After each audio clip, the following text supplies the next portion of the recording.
नाज़रीन, मैंने आपसे कल एक वादा किया था कि मैं पाकिस्तान के एक ऐसे जहाज़ का तारुफ आपसे करवाऊंगा जिसके बारे में लोगों ने अभी आपको कुछ नहीं बताया।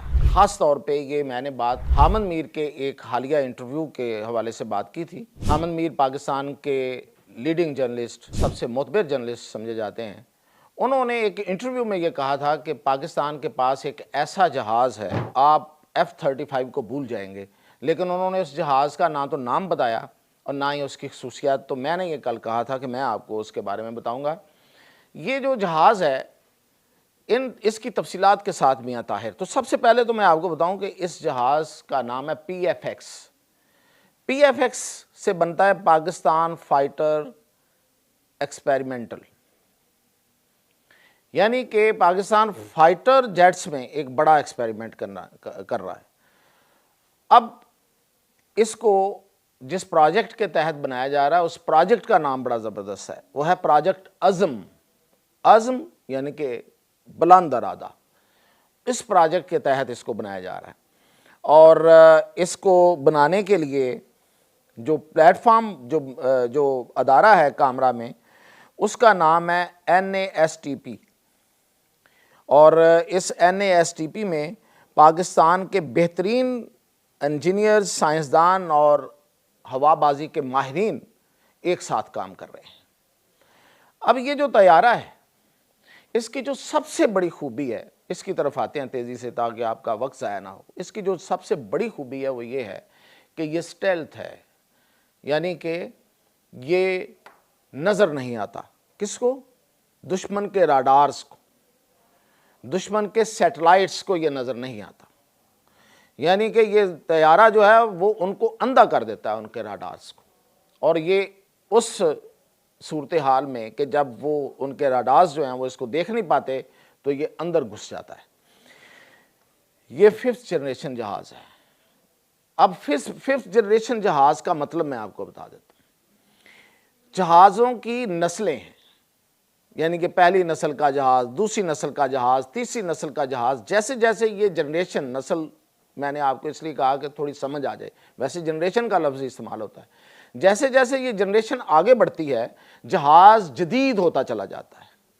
यानी कि ये जो राफेल हमने गिराए थे, इनकी नस्ल पता क्या है? उसका नंबर है 4.5, 4.5, यानी कि 5 नहीं है, 4 से ऊपर है, चौथी नस्ल से ऊपर, चौथी जनरेशन से ऊपर, लेकिन 5 नहीं है। इसको जो गिराया था वो हमारे J-10C ने गिराया था, इनको गिराया, तो वो भी 4.5 है। अब इस वक्त जो दौड़ लगी हुई है पूरी दुनिया में वो है 5वीं नस्ल के जहाज़ों की, 5th जनरेशन जहाज़। हर कोई चाहता है कि उसके पास ये वाला जहाज़ आ जाए, क्योंकि ये जदीद जहाज़ होते हैं। 5वीं नस्ल में जो पहुंच गए तो पिछली तमाम जहाज़ों की सारी खसूसियात भी उनमें होती हैं इन अगली नस्ल में, और उनसे जदीद होती हैं। अब ये जो 5वीं नस्ल का जहाज़ बनाने वाले मुल्क कितने हैं मैं आपको बता देता हूँ।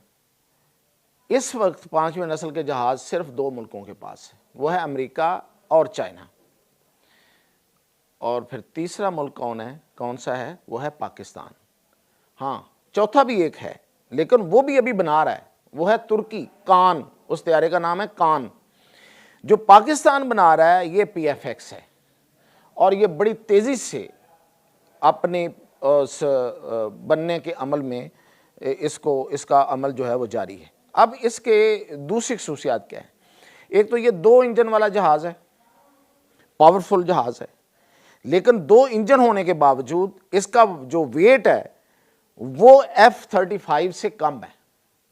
अब इसमें एक समझने वाली बात है, जो तैयारा होता है जंगी जहाज़, इसकी जो 2-3 बड़ी खसूसियात होती हैं। एक तो ये कि वो अगर वो स्टेल्थ है, यानी कि वो नज़र नहीं आता, तो कमाल है, ज़ाहिर है समुद्र जो आपका दुश्मन है वो अंधा है, वो कार्रवाई कर रहा है। दूसरी उसकी क्या होती है कि वो मनूवर कर सके, यानी कि अपनी जो पोजीशन है वो ऐसे जल्दी से बदल सके। अगर उसको कोई चीज़ आगे टकरा रही है तो वो उसको ऐसे करके निकल जाए। ये से कहते हैं मनूवरेबिलिटी, यानी कि अपनी पोजीशन को बदलते रहना। यूं आपने देखा होगा कि जब एयर शोज़ होते हैं तो जो पाकिस्तानी ही बड़े पायलट्स हैं, जब वो अपने पायलट्स का अपने जहाज़ का, अपने पायलट होने का मुजाहरा करते हैं तो उसमें जो जहाज़ है वो ऐसे ऊपर नीचे उल्टा सीधा हो रहा होता है, इसे मनूवरेबिलिटी कहते हैं। जिसका वजन कम होगा जहाज़ का वो उतना ज़्यादा तेज़ी के साथ अपनी पोजीशन बदल सकेगा, यानी कि उसकी मनूवरेबिलिटी जो है वो उतनी ज़्यादा होगी। और आपने देखा कि तेजस जो इंडिया का था उसकी चूंकि वज़न ज़्यादा था, वो ज़्यादा तेज़ी से मनूवर नहीं कर सका और ठार नीचे जा लगा और तबाह हो गया। F-35 का भी मसला जो है ना उसका वज़न है। अब पाकिस्तान का ये जो PFX है इसका वज़न कम है, इंजन 2 हैं, यानी कि ताकतवर है लेकिन वज़न कम है। अच्छा, दूसरा ये है कि ये इसकी जो रेंज है वो बहुत ज़्यादा है। रेंज इसकी बिल्कुल F-35 जितनी है। यानी रेंज क्या होती है कि आप एक टैंक के साथ कितनी दूर तक और कितनी देर तक फ़ज़ा में रह सकते हैं, ये रेंज होती है।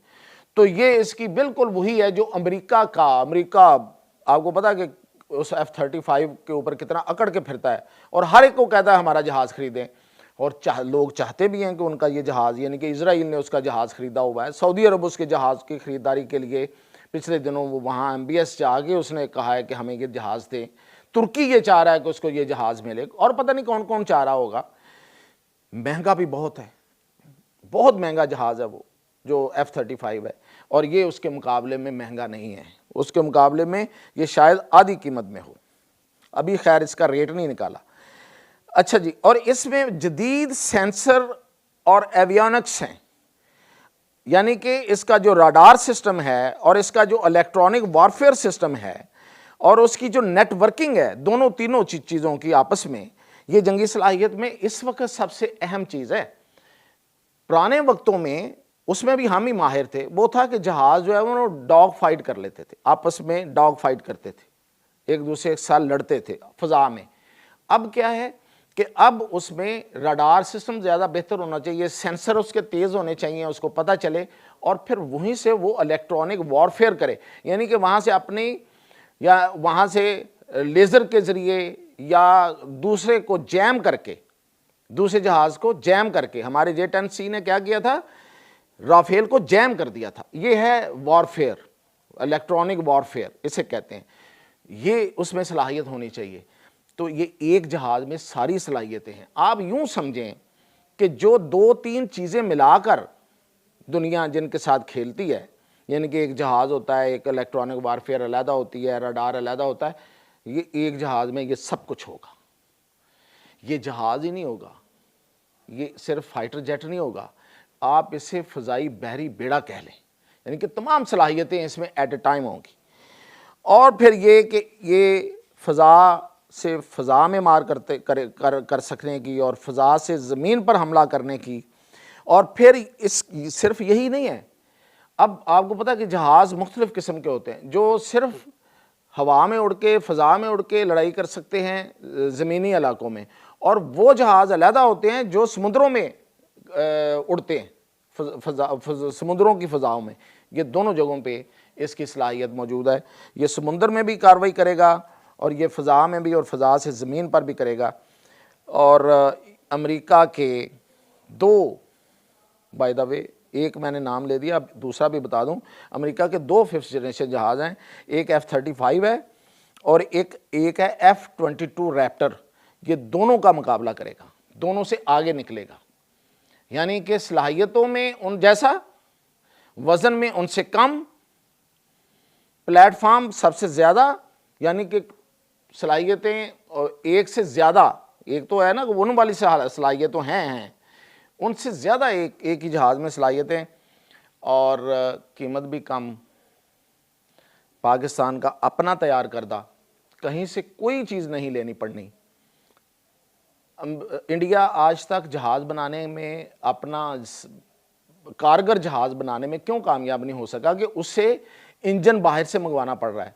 अभी भी वो पिछले दिनों मिन्नतें तरले कर रहे थे अमेरिका की जो जनरल इलेक्ट्रिक कंपनी है GE, उससे कि उसके F-404 इंजन जो हैं वो ख़रीद ले पैसे दे के, और पैसे हाथ में लिए फिर रहे हैं और इंजन नहीं मिल रहे। लेकिन ये इंजन भी पाकिस्तान में बनेगा, इसकी बॉडी भी पाकिस्तान में बनेगी, इसका सारा सिस्टम पाकिस्तान में बनेगा, और ये 5th जनरेशन जहाज़ होगा।